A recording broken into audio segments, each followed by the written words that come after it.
사랑하는 CPBC 가톨릭 평화방송 시청자 여러분, 그리고 전 세계에서 평화방송 유튜브를 통해서 이 강의를 시청하시는 수많은 해외 동포 교우 여러분, 대단히 반갑습니다. 2022년 첫 번째 사순 특강을 담당하게 된 작은 형제회 프란치스코회 소속 박희전 루케시오 신부입니다.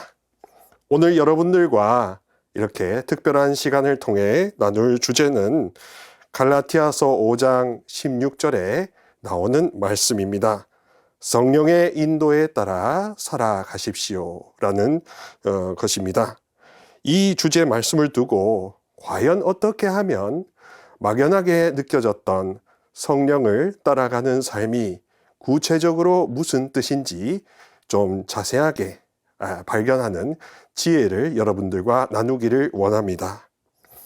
부디 이 미소한 강의가 시청하시는 여러 교형 자매님들께 하느님의 도우심으로 겨자씨만한 믿음과 희망과 사랑을 안겨드릴 수 있다면 그것으로 저는 굉장히 충만히 흡족하리라고 생각합니다. 오늘 이 귀한 시간을 통해서 지금 코로나19와 또 여러 가지 세계에 벌어지고 있는 전쟁과 환경위기 등 절망이 깊어지고 있는 이 시대에 진정 주님의 빛으로 인한 희망을 안겨드릴 수 있도록 최선을 다하도록 하겠습니다. 그래서 여러분들에게 지혜의 빛으로 다시 신앙을 통하여 이 세상을 환히 밝히고 내 삶을 환히 영광스럽게 만드는 그런 귀한 시간을 얻어가시기를 진심으로 부탁드립니다. 그럼 본격적으로 시작 기도로 주님의 기도를 바치고 강의를 시작하도록 하겠습니다. 성부와 성자와 성령의 이름으로 아멘. 하늘에 계신 우리 아버지, 아버지의 이름이 거룩히 빛나시며 아버지의 나라가 오시며 아버지의 뜻이 하늘에서와 같이 땅에서도 이루어지소서. 오늘 저희에게 일용할 양식을 주시고 저희에게 잘못한 일을 저희가 용서하오니 저희 죄를 용서하시고 저희를 유혹에 빠지지 않게 하시고 악에서 구하소서. 아멘. 성부와 성자와 성령의 이름으로 아멘. 그러면 본격적으로 오늘의 주제 갈라티아서 5장 16절의 말씀 성령의 인도에 따라 살아가십시오에 대한 강의를 시작해 보도록 하겠습니다. 오늘날 한국 사회 혹은 세계의 모든 사회의 시대 징표를 한번 살펴보는 것으로 시작을 해볼까 합니다. 오늘날 한국 사회의 시대 징표는 다음과 같습니다. 우선 외로우니까 괴롭고, 괴로우니까 슬프고, 슬프니까 아프고, 아프니까 살 맛이 안 난다. 밥맛이 안 난다. 죽을 맛이다. 그래서 삶에 대한 염세주의와 회의주의가 굉장히 강하게 퍼져 있는 것이 사실입니다. 한국 사회가 그만큼 여러 가지 경쟁이나 또 여러 가지 모자란 것에 나의 스펙이 부족한 것에 대한 자기 성찰을 더 많이 하다 보니까 자꾸 어두운 길로 가는 것 같은 느낌을 받기 때문에 그렇습니다. 지속되는 또 피로 사회이기도 하죠. 계속해서 할 수 있어, I can do it, 이것을 통해서 자기의 현실보다는 좀 더 과도한 과로 사회, 피로 사회로 몰고 있습니다. 그러다 보니까 우울증 그리고 여러 가지 정신질환이 그 어느 때 봐도 많고 또 우리가 알지 못하는 희귀병과 그런 암 등 아주 힘든 질환을 앓으시는 우리 교우분들과 우리 국민 여러분들이 상당히 많이 늘어나고 있는 것도 안타까운 시절입니다. 또 너무 낮은 자존감이 문제이기도 하죠. 자아 성찰의 기회를 제때에 받고 상담을 제때에 받아야 되는데 그 점의 기회도 놓치는 것입니다. 골든타임을 놓칠 수도 있습니다. 극심한 스트레스 때문에 여러 가지 문제가 생기기도 하고요. 또 반대로 자극적인 일탈을 쫓기도 합니다. 또 먹방이나 혹은 좀 성적인 자극을 하는 여러 가지 인터넷 콘텐츠들이 많이 등장하고 있기도 합니다. 개인과 사회 차원에서 편가르기가 아주 극심하게 나타나고 있습니다. 그래서 저는 이것을 이 시대의 징표를 4무로 정리해 봤는데요. 무분별하게 나아가고 있고요. 하느님과 상관없이 하느님 없이 살아가고 있고 사랑 없이 살아가고 있는 것 같은 그런 무분별, 무기력, 그리고 무감각, 그리고 완전히 다른 사람에게는 무관심한 그런 사무사회가 한국 사회가 되어가는 것 같아서 매우 걱정스럽기도 합니다. 미국 정신의학자인 칼 아우구스투스 메닝거는 이렇게 이야기했습니다. 정신병 환자들에게 그들의 죄가 용서받았음을 확신시킬 수만 있다면 그러면 이들 중 4분의 3은 다음날 곧바로 태어날 것이다 라고 이야기하고 있습니다. 그러니까 정신질환들 가운데서 대다수가 자기 자신하고 끊임없는 대화를 나누다 보니까 자기라는 감옥에서 벗어나서 다른 사람과 하느님과 대화하는 기회를 놓치다 보니까 그러다 보니까 계속해서 정신질환에 시달리기도 하는 것입니다. 또 칼 메닝거는 이어서 사랑은 사람을 치료한다.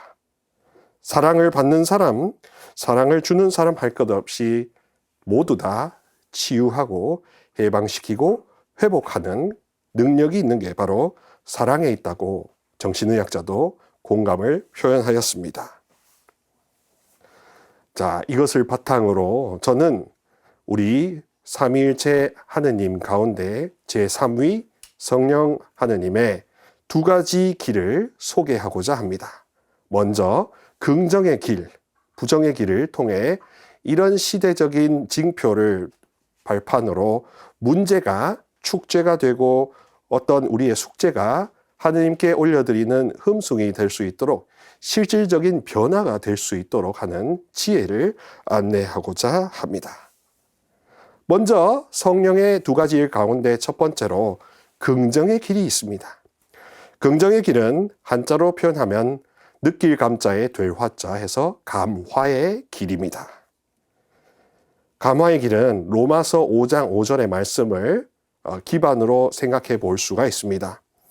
우리가 받은 성령을 통하여 하느님의 사랑이 우리 마음에 부어졌기 때문입니다. 그런 것을 통해서 우리의 상황과 우리의 조건과 관계없이 하느님께서 성령을 통하여 당신의 엄청난 사랑을 우리에게 부어주셨다는 것을 주목하는 것입니다.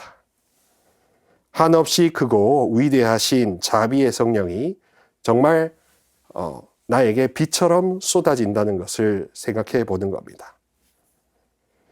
무엇보다 성사 안에서 이것이 정말로 홍수처럼 쏟아지고 있으며 주님의 권능과 자애가 우리의 온갖 허점투성이 그리고 먼지투성이인 우리 모든 존재를 덮고도 남는다. 이거 씻기고도 남는다라는 믿음이 바로 긍정의 길이라고 믿으실 수가 있습니다. 그렇기 때문에 이미 주어진 것, 이미 하나님께서 허락하신 것에 더욱더 감사하고 흠숭하고 찬미드리며 그분께 영광을 되돌려드리는 길이 바요. 그 길로 인도하시는 길이 바로 긍정의 길, 감화의 길입니다. 성령께서는 성부와 성자께 이런 감사와 흠숭과 찬미를 되돌려드리는 일을 가장 먼저 하고자 하신다는 것을 여러분들께 알려드립니다. 로마서 6장 14절 이런 말씀이 있습니다. 따라서 죄가 여러분 위에 군림할 수는 없습니다.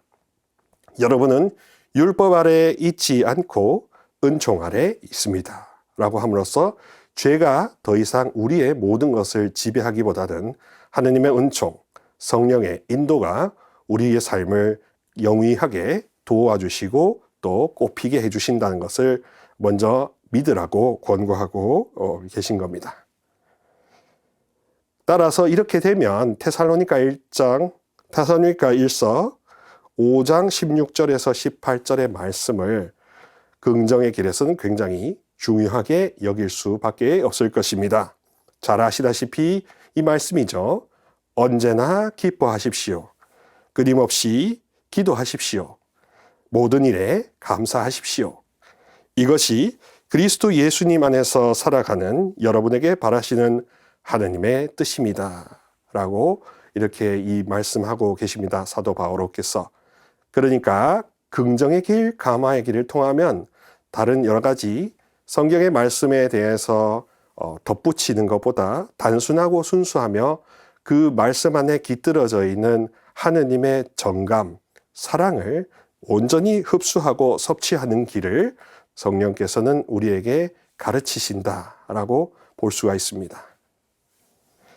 또한 부정의 길도 함께 인도하십니다. 부정의 길은 정화의 길이기도 합니다. 에베소서 3장 19절의 말씀이 바로 그것에 해당이 되겠죠. 인간의 지각을 뛰어넘는 그리스도의 사랑을 알게 해 주시기를 빕니다. 라고 이야기하고 계십니다. 마치 긍정신학으로만 너무 이렇게 몰아버리면 내가 느끼는 것 전부가 하느님이 원하시는 것이라고 너무 자기 합리화에 빠질 수가 있습니다. 그렇기 때문에 역설적으로 인간의 지각과 인간의 이해를 뛰어넘는 능가하는 그런 하느님의 사랑을 알게 해주시기 위하여 내 안에 혹시라도 티끌이나 오물 같은 게 없나 자기 살펴보는 그런 길로 인도하시는 겁니다. 죄악이나 부정적 생각 그리고 여러 가지 나를 좌절시키는 절망의 그런 생각들을 정화시키고 인정하는 쪽으로 인도하시는 거죠. 인간의 자기중심성, 즉 이기심을 뛰어넘기 위해서 우리가 노력하는데 우리 노력에 성령께서 뭔가 도우심을 주시고 또 우리가 그런 온갖 어두움에 저항하여 맞서서 싸울 수 있도록 제일 선두에 서주시는 분이 성령 하느님이십니다. 각자에게 당신의 뜻대로 은사인 카리스마, 선물을 분배하시고 그래서 각자를 통하여 교회 전체를 정화시키는 성전 정화의 길을 완성하시고자 하시는 그런 성화의 인도자 하느님이시지요. 우리가 청하거나 생각하는 모든 것보다 훨씬 더 풍성히 이루어 주실 수 있는 분, 그분이 성령 하느님이십니다. 에베소서 3장 20절의 말씀입니다. 우리의 전투 상대는 그러므로 권세와 권력들과 이 어두운 세계의 지배자들과 하늘에 있는 악령들이 되는 것입니다. 에베소서 6장 12절의 말씀입니다. 그러니까 우리가 눈앞에 보이는 사람을 원수 삼아 그 사람과 원수 대결을 하는 것이 아니라 권세와 권력들과 이 어두운 세계의 지배자들과 사람들을 갈라놓고 하느님과 단절시키는 그런 세력들과 우리가 다툼을 하게 되는 것이지요. 그러므로 보이는 눈앞에 있는 사람은 사랑하고 보이지 않는 그런 원수들은 미워할 수 있는 구분이 확실하게 식별로서 나타나게 됩니다. 에베소서 6장 17절의 말씀이 따라서 부정의 길에서는 굉장히 중요합니다. 구원의 투구를 받아 쓰고 성령의 칼을 받아 주십시오. 성령의 칼은 하느님의 말씀입니다. 라고 되어 있습니다. 여기서도 역시 성경의 말씀을 통하여 정화의 길로 열심히 다름질치도록 인도하는 하느님이시고요. 그리고 무엇보다도 각자에게 주어진 카리스마를 통해 서로가 서로를 섬기고 도와주는 그런 보조성의 원리를 가르쳐 주시는 분이시기도 합니다. 그래서 종합해보면 이렇습니다. 성령께서는 우리가 우리 자신의 긍정적 부분이든 모자란 부분이든 우리 모든 것들을 시인해야 그래서 우리가 하느님을 찬미할 수 있는 시편 저자처럼 시인이 될 수 있다는 것을 알려주시고자 하십니다. 그래서 이 시대의 종말론은 우리 자신이 무엇을 모르고 있고 무엇을 이제야 깨닫게 되었는지 시인을 함으로써 하느님을 향하고 사람들을 향하고 내 삶을 위한 진정한 시인이 될 수 있는 것입니다. 따라서 영어로 이렇게 표현할 수 있겠죠. Already given. 이미 하느님께서 주신 바. But not yet giving. 아직 주시지 않는 바. 이것을 통해서 긍정의 길은 이미 주신 바에 대해서 감사하고 찬미하고 내가 미처 놓쳤던 것이 무엇인지 뒤늦게라도 깨달을 수 있는 그런 감각이 되살아나고 회복되는 것이고요. But not yet giving. 아직 주시지 않은 것에 대해서 너무 생떼를 쓰거나 두려워하거나 위축되는 것보다 이미 받은 것을 기반으로 해서 고대하고 기대하면서 기도로 하느님을 맞을 준비를 하는 것이 바로 진짜 종말론이지 않겠습니까? 그래서 시청자 여러분, 이렇게 긍정의 길과 부정의 길을 생각하면 우리가 매일 바치는 기도도 좀 명료하게 정의가 될 수 있을 것입니다. 흔히 숨결 대화라고 말씀하시는데 저는 여기에 덧붙여서 제가 고찰한 바에 따라 하나의 정의를 더 추가하고자 합니다. 그것은 바로 기도는 이제 변화가 되는 것입니다. 어떤 변화를 말하느냐? 그것은 바로 우리가 기도에 사용하는 언어의 온도, 그리고 관계의 밀도, 또 고백의 빈도가 달라지는 것입니다. 흔히 신자나 비신자들께서 이런 질문들을 하시죠.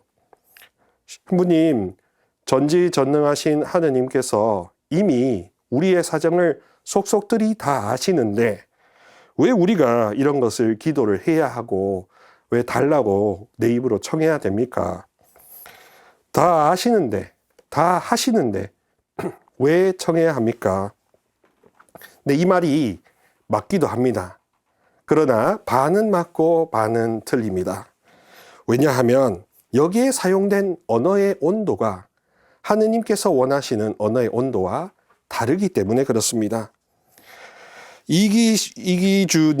이기주님이 번역해서 내신 시중의 베스트셀러인 언어의 온도라는 책이 있습니다. 여기에 핵심 문장은 바로 말과 글에는 나름의 온도가 있다는 것입니다. 그렇다면 우리가 이런 질문을 할 때 사랑의 온도, 사랑과 언어의 온도는 우리를 뜨겁고도 따뜻하게 바라보시는 자비로우신 삼위일체 주님이 바라시는 온도가 어떻게 똑같겠습니까?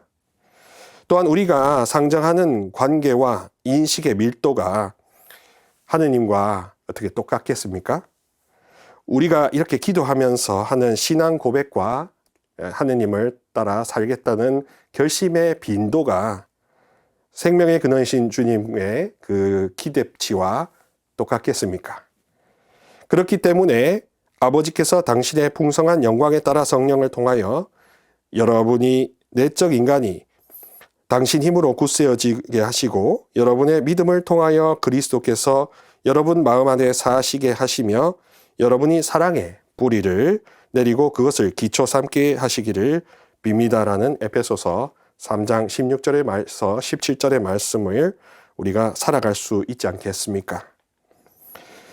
그래서 우리가 기도한다는 것은 대화, 숨결, 내 모자란 것을 인식하는 것이기도 하지만 하느님께서 바라시는 그 기대치와 내가 하고 있는 언어의 온도, 그리고 고백의 빈도, 하느님과 얼마나 가까우냐 하는 친밀감의 밀도를 확인하는 것이 더 근본적이라고 할 수 있습니다.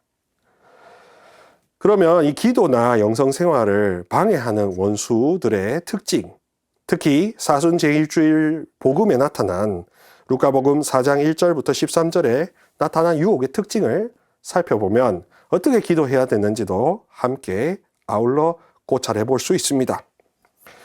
제일 먼저 등장하는 것이 빵의 기적의 유혹입니다. 이스라엘 백성은 이집트에서 먹던 빵과 고기 냄비 생각을 하면서 이제 이미 받았던 것에 대한 감사보다는 불평, 불만을 늘어놓습니다. 결국 하느님께서 메추라기를 내려주시지요. 예수님께서는 사람은 빵만으로 살지 않고 주님의 입에서 나오는 모든 말씀으로 산다라는 신명기 8장 3절의 말씀으로 이 유혹을 물리치십니다. 최고의 필요가 사람에게는 먹고 사는 것인데 이것을 최초로 속이는 원수들이 바로 제일 먼저 등장하는 우리에게 가까이 다가오는 유혹이 되겠죠. 이것을 두고 자기 합리화의 유혹이라고 하면 되겠습니다. 가장 많이 원수나 악마가 영혼들을 하느님과 떼어놓기 위해서 이렇게 말씀을 전하죠. 우리의 생각인 것처럼, 우리가 본디 그렇게 생각했는 것처럼 자기 합리화의 유혹으로 하느님과 우리의 시선을 서로 떼어놓습니다. 이미 받은 것에 감사하지 못하게 만드는 유혹이, 자기 합리화의 유혹이 지금 이 시대에도 가장 많이 퍼져 있는 유혹의 제일 으뜸이라고 하겠습니다. 이 자기 합리화의 유혹이라는 것이 시청자 여러분들에게는 굉장히 생소하거나 혹은 너무 추상적으로 다가올 수 있을 것 같아서 조금 더 구체적으로 예를 들어 설명을 해드리도록 하겠습니다. 여러분들께서 이렇게 생업에 종사하시다 보면 그러면 어쩌면 돈을 벌어야 하니까 또 세상 살아야 되니까 이 정도 속이고 이 정도는 그냥 지나가도 되겠지 라고 그렇게 넘어가시게 되겠죠. 물론 그런 점도 충분히 생각할 수가 있습니다. 그리고 세상은 어떤 경쟁 사회이니까 누가 조금 더 시간과 노력을 더 들여서 돈을 벌고 좀 더 힘을 더 내야 하는 거라고 하겠죠. 신앙이 그러나 줄 수 있는 그 혜택은 무엇이냐 하면 그렇게 내 마음이 그쪽으로만 쏠리게 되면 결과적으로 어떻게 변하느냐? 굉장히 고집스러운 사람이 될 수밖에 없습니다. 다른 사람의 의견을 하나도 받아들일 필요가 없죠. 내가 나 자신하고만 계속 이야기를 하면 됩니다. 신부님, 저도 충분히 양심이 있고 충분히 모든 것을 성찰할 수 있는 지정의가 있는 사람인데 어떻게 그게 가능하겠습니까? 저도 고해성사 보고 다 하면 되는데요. 라고 하는데요. 그러나 실제로 조금 더 들여다보면 기도를 하는 순간 어느 순간 이런 마음들이 이렇게 호련해지고 가벼워지는 그런 체험을 하실 수가 있을 겁니다.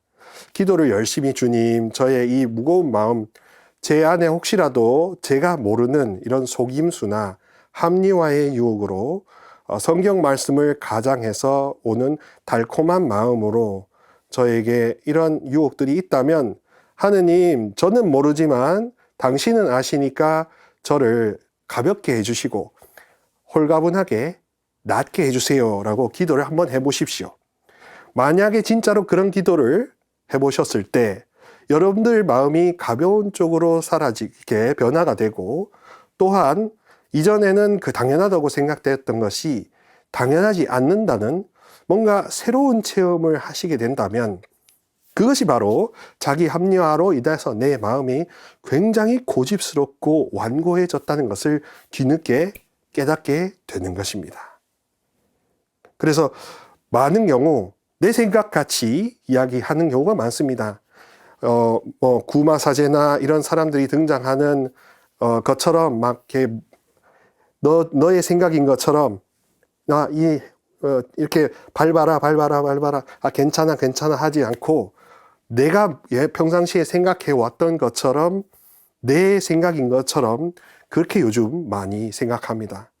그래서 그것의 열매가 무엇이냐 하면 고립되고 단절되고 고집스러워지며 아무도 그 사람 주위에 나타나거나 다가가지 않는 외로워지는 결과를 맛보게 될 수가 있습니다. 그리고 당장은 지금 누군가를 뭐 잠깐 속이거나 뭐 이 정도는 괜찮겠지라고 생각하실 수 있겠지만, 그게 누적이 되면 그것을 하느님께서 반드시 어떤 경우에 건드려 주실 수가 있습니다. 그래서 우리가 보는 관점은 내 시선도 중요하겠지만 나보다 좀 더 위에 계시는 하느님께서 나를 이렇게 돌봐주시고 나를 챙겨주시고 나를 자유롭게 해주신다는 차원에서 우리 하느님의 놀라운 것을 볼 수 있습니다. 그래서 혹시라도 내가 속고 있는 것 아닌가, 합리화의 유혹에 나도 해당이 되는 것 아닌가를 확인해 보실 수 있는 리트머스 종이는 무엇이냐 하면 이렇게 기도해 보시는 겁니다. 주님, 혹시라도 제가 모르는 자기 합리화의 유혹이 제게 있다면 주님 당신의 이름으로 청하오니 저를 모든 자기의 합리화의 유혹에서 해방시켜 주셔서 제 마음이 깃털처럼 가벼워지게 해 주소서. 아멘. 이런 화살 기도를 자주 바쳐 보셨을 때 정말로 여러분들의 마음이 깃털처럼 가벼워지고 솜털처럼 밝아지고 홀가분해진다면 어쩌면 나는 역설적으로 거꾸로 들어갔을 때 나는 그런 자기 합리화의 늪에 나도 모르게 점점 빠져들고 있었다는 것을 뒤늦게 알아차릴 수 있습니다. 믿음도 희망도 사랑도 겨자씨만한 작은 것에서부터 시작되었듯이 온갖 유혹과 죄와 나를 파멸시키는 것도 잉크 한 방울부터 시작되기 때문입니다. 그래야 사람이 부지불식간에 완전히 혼탁해질 수가 있는 것이지 어느 순간 갑자기 팍 들여다치는 것보다 훨씬 더 전략적으로 사람을 괴롭히고 슬프게 만들 수 있고 하느님으로부터 떼어놓게 만들 수 있는 것이기 때문입니다. 그러니 주님께서는 늘 깨어 있어라 하는 말씀을 하실 수밖에 없으셨을 거지요. 그러니 겨자씨만한 믿음과 희망과 사랑도 품어야 되지만 반대로 잉크 한 방울만한 부정적인 생각, 이 정도는 괜찮겠지라는 과소평가하는 것도 예방적 차원의 영성에서는 우리가 백신을 맞듯이 우리가 더러운 것들과 나를 파멸로 이끄는 것을 백신으로 삼아서 해방되는 길로 나아가야 되는 겁니다. 이것은 처방적인 차원보다 예방적인 차원으로 보는 겁니다. 여러분들 감기 걸리신 다음에 실컷 아픈 다음에 약 먹고 낫는 것이 중요합니까? 아니면 감기 걸리기 전에 내가 몸조리를 잘해서 그래서 내가 예방적으로 나를 챙기는 것이 훨씬 좋습니까? 제가 말씀드리는 이 성령 하느님과 함께하는 길은 예방적인 길이라고 좀 말씀드리고 싶습니다. 그러니 이 자기 합리화의 유혹이나 이런 기도를 바치는 것을 통해서 우리가 스스로 악의 유혹에 사로잡히는 것을 예방하는 측면이 있다는 것을 말씀드립니다. 세상 권세 유혹도 못지않게 나타나죠. 이스라엘 백성이 광야에서 떠돌 때 다른 신들을 섬기려 한 유혹과 관련이 됩니다. 예수님께서는 주 너의 하느님께 경배하고 그분만을 섬겨라 하는 신명기 6장 13절의 말씀으로 역시 악마의 유혹을 물리치십니다. 모두에게 관심받고 싶어 하는 소위 이 시쳇말로 관종이라고 하는데 이 관종이라는 사람들이 세상의 모든 권세를 자기 것으로 소유하려고 하지 않습니까?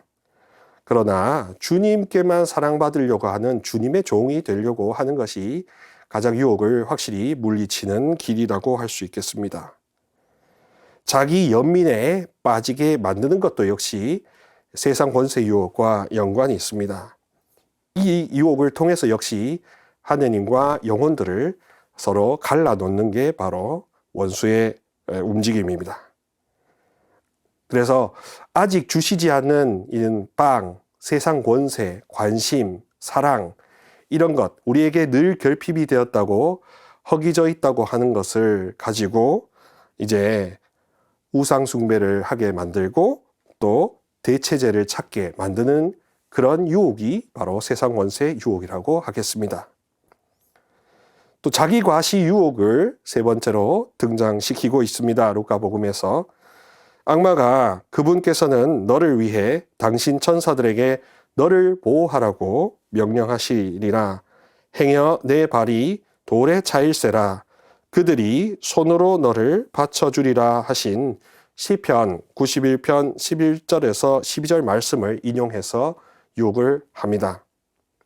예수님께서는 주 너의 하나님을 시험하지 마라라는 신명기 말씀으로 역시 이 유혹을 물리치십니다.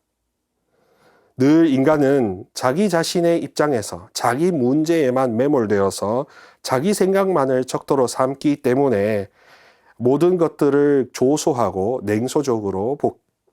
냉소적으로 보게 됩니다. 공감 능력과 자기 성찰 능력이 마비가 되어서 여러 가지 이유로 하느님을 무관심하게 쳐다보고 신앙은 별로 쓸모가 없는 것이라고 생각하게 만드는 것입니다.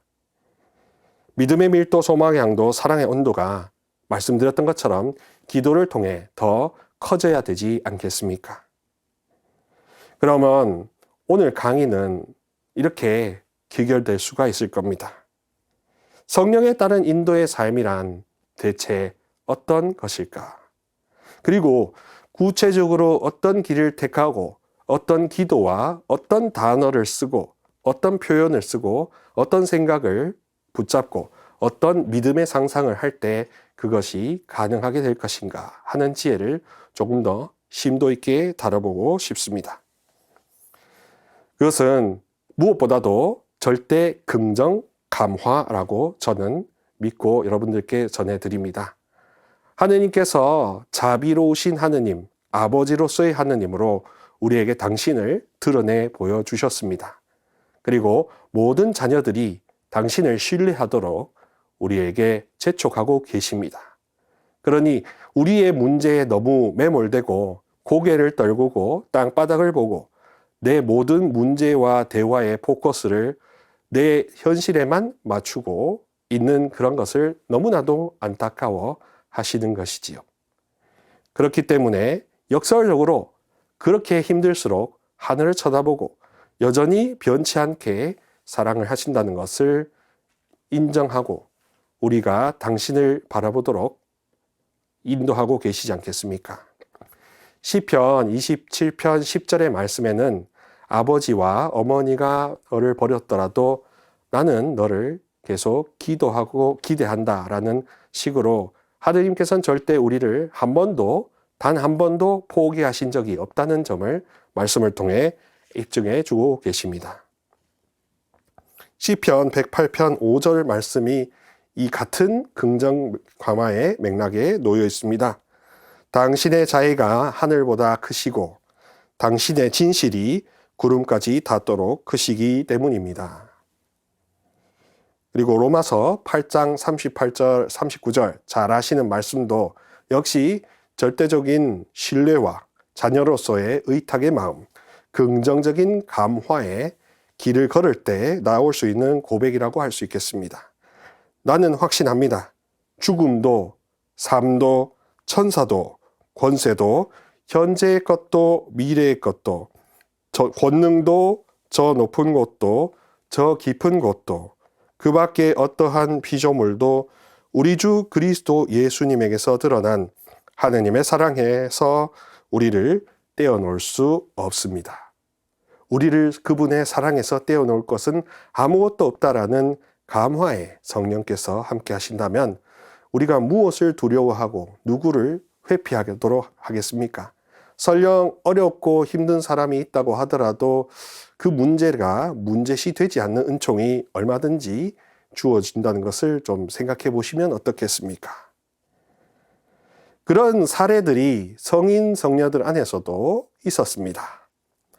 성 베르나르도 아빠스와 아시시의 성 프란치스코 그리고 우리 안동교구장으로 퇴임하신 두봉 레나도 주교님의 그 칼라 안에서 영성의 칼라 안에서 절대 긍정 감화를 발견할 수가 있습니다. 베르나르도 성인은 데 딜리젠도 데오 하느님의 사랑에 대하여라는 라틴어 작품집에서 15항에서 이렇게 이야기하십니다. 사랑에도 4가지 단계가 있다는 것입니다. 첫 번째 단계는 자기 자신을 자기가 사랑하기 시작한다는 것입니다. 연약한 인간 본성은 자기 외에는 존중할 줄 모른다라는 뜻을 이야기하고 있습니다. 인간 스스로 자족하고 또 충족하려고 하지만 역설적으로 인간의 자기 능력으로만 충족하기가 어렵고 또 그것을 충족하기 위해서 하느님을 이제 찾는 단계라고 하겠습니다. 혹시라도 자기 자신을 너무 학대하거나 너무 박대했다면 우리는 귀한 존재라는 것을 먼저 깨달아야 될 것입니다. 자기 자신을 버리라고 했을 때 오해하시는 경우가 무조건 나를 학대하고 박대하는 것이 십자가의 길을 걷는 가장 기초 걸음이라고 하던데요. 그렇지 않습니다. 그런 길도 물론 가능하겠지만 더 멀리 보고 더 깊이 보면 자기 자신을 사랑하는 것부터 시작해야 되고 여러분 모두가 특별한 자녀라는 사실을 세례성사와 견진성사와 늘 양육성사로 함께 하시는 성체성사로 인하여 우리는 특별한 자녀라는 것을 꼭 생각해 보아야 합니다. 다음 단계로는 자기 자신 때문에 이제 하느님을 사랑하는 제2단계가 되겠습니다. 순수한 필요성 때문에 이제 주님만을 자주 찾고 만나고자 하는 겁니다. 그분을 자꾸 부르고 그분의 사랑을 느끼고자 하고 내가 마음을 조금씩 하느님께 마음을 여는 것을 통해서 그분과 이제 접촉점이 늘어나게 되는 것입니다. 친숙해짐에 따라 그분 생각을 이제 깨닫고 조명을 받고 무언가 하느님이 사랑이시다는 것을 말씀과 성체와 일상의 기도와 전례를 통해서 조금 더 확증해 나가는 단계가 됩니다. 이제 3단계에 이르면 하느님 그분만을 위해서 그분을 사랑하기 시작합니다. 주님이 얼마나 온화한 분이신지 내가 무섭고 두렵고 벌 주시고 여러 가지 하느님께서 심판자로서 나에게 그려졌던 이미지가 이제 조금씩 바뀌기 시작하는 겁니다. 여러분들의 체험 안에서 따스한 햇빛과 같은 그분의 사랑이 얼마나 감미로운지를 깨닫기 시작하는 것입니다. 많은 경우 이 단계에 사람들이 많이 머문다고 합니다. 베르나르도 성인께서는 제4단계로 이제는 몰아적, 그러니까 자기 자신을 새카맣게 잊을 정도로 하느님만을 사랑하게 되는 휩싸이는 사랑을 이야기하십니다. 이제 그분과 연합하여 그분과 한 영으로만 존재하는 것이지요. 여기에 도달하는 사람이 희귀한 것은 사실이고 베르나르도 성인께서 자기 고백으로 자신도 여기에 도달하지 못했다고 말씀은 하십니다만 어떻게 되는지는 모르겠습니다. 제가 보기에는 성 베르나르도께서도 몰아적인 사랑에 이르셨다고 믿습니다. 그렇지만 여기에 도달할 수만 있다면 사실 세상이 줄 수 있는 행복보다 훨씬 더 밀도가 높은 행복을 맛볼 수가 있을 것입니다. 아무것도 가지지 않아도 아무것도 구하지 않아도 거저 주어짐, 숨 쉬는 것마저도 행복함의 원천이 될 수 있는 것은 어쩌면 우리가 자기 자신의 이기심을 완전히 새까맣게 불태워 그렇기 때문에 가능한 거 아니겠습니까? 아시시의 성 프란치스코께서도 회개의 시작 무렵에 이렇게 말씀하십니다. 주교와 아버지 앞에서 아시시의 주교와 아시시의 자신의 육신의 아버지 앞에서도 자기가 갖고 있는 모든 소유, 그러니까 옷까지마저도 홀딱 벗어서 이렇게 서원을 하시지요. 저는 이제부터 베드로 베르나르도네를 아버지라 부르지 않고 하늘에 계신 우리 아버지를 아버지라고 부르겠습니다. 시청자 여러분, 이게 단순히 자신의 포기만을 이야기하는 것일까요? 물론 우리 눈에 보이는 것은 포기요, 그리고 회개를 위한 새로운 출발이기도 합니다. 그러나 그에 앞서 하느님의 자비가 얼마나 크시고 감미로우셨으면, 그리고 자신이 스스로 죄를 많이 짓고 전장터에서 포로 생활을 했다는 것을 잘 알고 있는 성 프란치스코에게 이다지도 용감한 행동을 할 수 있도록 촉발했다고 촉매가 된다는 것은 그만큼 크신 하느님의 사랑을 맛보았기 때문이지 않겠습니까? 그러니까 이것은 긍정의 길만이 나을 수 있는 전격적이고 전인적인 완전한 회개의 생활이라고 할 수 있습니다. 그리고 두봉 레나도 주교님께서도 주교님께서 하신 사순특강을 모은 책 가장 멋진 삶에서 일부 인용해 왔는데요.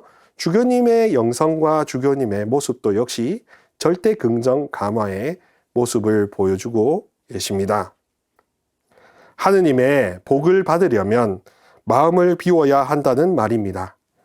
욕심을 부리지 말아야 한다는 거죠. 있는 그대로 자신을 약하고 부족한 사람으로서 인정해야 합니다. 그렇게 사는 것이 어렵습니까? 아닙니다. 어렵지 않습니다. 만일 예수님께서 애써라, 노력해라, 정신 차려라, 도를 닦아라 하고 말씀하셨다면 무척 어려웠을 터인데 그런 말씀은 하지 않고 있는 그대로 빈 마음으로 당신을 받아들이면 된다고 하셨으니 얼마나 고맙습니까? 얼마나 쉽습니까?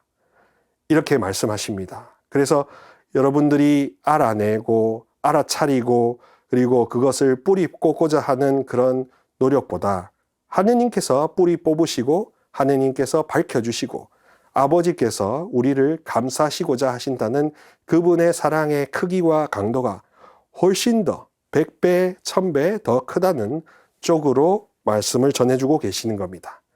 자, 이런 식으로 우리의 부족함보다 그분의 사랑이 압도적으로 커서 그분 사랑에 압도되는 것이 바로 긍정의 길이라고 하겠습니다. 사실 이럴 때 저 뿌리까지 회개가 되고 회복될 수가 있는 것이지요. 사랑하는 우리 시청자 여러분 어떠셨습니까? 제가 준비한 강의가 이제 마무리될 시점입니다. 여러분들 어떻게 보셨는지 모르겠지만 생소하셨을 수도 있고 또 어떤 분에게는 굉장히 기쁜 소식이 되었을 수도 있습니다. 베넥토 16세 교황님께서도 지적하신 바와 같이 지금 이 시대는 세속적인 합리주의로 인하여 갈수록 공감 능력과 자기 양심 성찰 능력, 감사할 줄 아는 능력 그런 것들이 마비되고 무미건조한 영성의 이론과 실천 그리고 기도의 기쁨과 풍요로움이 완전히 사장되고 있는 그런 위기 상황이기도 합니다. 따라서 기존에 있던 이미 주신 것에 대한 의미의 재발견과 감사 찬미가 어느 때보다 더 시급하게 요청이 됩니다. 그래서 여러분들께 제안을 드린데 이번 사순절의 회개는 이전과 조금은 달랐으면 좋겠습니다. 기존에 해오셨듯이 내 탓이요, 내 잘못을 더럽히던 나라는 존재를 깨끗하게 씻기기 위하여 그리고 씻어내기 위하여 내 안에 있는 더러운 것이 무엇인가를 샅샅이 살피는 그런 것보다 완전히 하느님의 사랑으로 샤워를 하는 것을 생각해 보셨으면 좋겠습니다. 항아리가 있다고 치면 그 안에 있는 더러운 물을 일일이 다 퍼내서 끝까지 다 퍼내려는 노력보다 그 안에 있는 그 더러운 물보다 수십 배, 수천 배가 되는 깨끗한 물을 부어냄으로써 그래서 그 독 전체가 바닥까지 깨끗해질 수 있지 않겠습니까? 그것을 바로 긍정의 감화의 길, 그 회개가 좀 더 오래 가지 않을까 저는 감히 여러분들께 제안해 봅니다. 그래서 본래 우리 하느님 아버지께서 우리를 지으신 바대로 아름다움이 더 드러나고 선한 모습이 더 드러나며 햇빛의 때가 더 다가와야 되지 않을까 싶습니다. 그래서 아직까지 내가 감사드리지 못했던 것을 이제사 뒤늦게라도 알아차려서 그분께 되돌려드리는 자비의 선교사가 되는 것이 바로 우리가 추구해야 될 본질적인 회개라고 생각합니다. 또 한편으로 정화도 잊지 말아야 하겠습니다. 여러 매체 속에 숨어있는 그릇된 종말론들로 세상이 굉장히 혼탁합니다. 또 하느님의 은사를 가지고 사람들을 봉사로 섬기는 것이 아니라 어떤 실리 추구의 장사로 전락시키는 그런 경우가 상당히 많습니다. 아직 오지 않은 미래에 대한 막연한 불안을 미끼로 영혼들을 흔드는 여러 유혹과 사이비 이단이 나타나는 이 시대에 이미 주신 것들에 대한 건강한 감사와 찬미와 흠숭의 성령, 감화의 길, 긍정의 길을 통하여 어떤 경우에도 쉽사리 흔들리지 않는 굳세 믿음으로 이 혼란한 시대를 돌파하셨으면 좋겠습니다. 그것이 성령을 따라 사는 삶을 살 때 누릴 수 있는 최고 행복이라고 하겠습니다. 여러분 영혼의 80% 이상을 이제 내 탓이요, 아직 나에게 주시지 않은 은총에 대한 집착보다 이미 주신 바, 이미 소중하게 선물로 우리 근처에 배치해 놓으신 우리의 가족, 우리의 성당, 나라는 존재, 이미 주신 성사들, 이런 것들을 더욱더 그 보화를 값지다고 인정할 수 있는, 시인할 수 있는 눈을 달라고 하는 것이 바로 회개 생활의 목적이라고 하겠습니다. 이 올바른 믿음과 희망과 사랑의 길로 저와 함께 다시 일어나 걸어가시면 좋겠다고 생각합니다. 이번 2022년 사순절 이 회개를 통하여 여러분들 안에 있는 어떤 어두움과 부정적 생각보다 훨씬 더 하느님의 사랑이 크고 하느님의 능력이 더 위대한다는 점을 깨달을 수 있는 지혜가 여러분 모두에게 깊이 심겨지기를 원합니다. 마침 기도로 헬프타 성녀의 메이틸다의 성령께 바치는 기도 함께하며 마치도록 하겠습니다. 성부와 성자와 성령의 이름으로 아멘. 성령이시여, 당신이 오시기를 열망하오니 세 가지를 당신께 간청하나이다. 당신의 사랑으로 저를 굳세게 하시어 악에 맞서게 하시고 저를 준비시키시어 모든 선을 행하게 하소서. 인간적 두려움에서 저를 온전히 해방시켜 주시어 온갖 적대감을 하느님의 사랑으로 기꺼이 받아들이게 하소서. 또한 당신께 청하오니 저의 죄를 용서하소서. 제가 천상적 사랑의 불꽃으로 타올라 하느님 안에 온전히 잠기게 하시고 그 복된 일치 속에서 하느님을 닮게 하소서. 성령이시여, 당신 사랑의 포도주로 저를 취하게 하소서. 당신 사랑의 포도주는 제 자신을 잊고 하느님의 영광과 무관한 영예와 이익을 모두 멸시하게 하리이다. 제 마음을 당신의 감미로움으로 충만하게 하소서. 그리하면 어떤 기쁨이나 현세적 즐거움도 저를 충족시킬 수 없으오리다. 제가 영적이고 천상적인 것들을 사랑하도록 저를 일으키소서.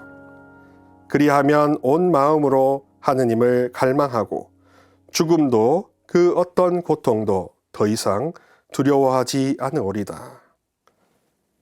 성부와 성자와 성령의 이름으로 아멘. 자비는 심판을 이기기 때문입니다. 여러분 모두가 하느님께 대한 100% 마음의 개방을 통하여 우리의 영혼의 의사이신 삼위일체 하느님의 완전한 성령 수술로 인하여 모든 것이 다 새로워지고 완전히 변화되는 그런 복된 삶을 누리시기를 주님의 이름으로 축복하며 여러분 모두에게 주님의 평화를 빕니다. 이 지금까지 시청해 주셔서 대단히 감사합니다. 함께 하시는 모든 분들과 모든 일에 하나님께서 함께 하시리라 믿으며 여러분들에게 사랑의 인사를 드립니다. 감사합니다.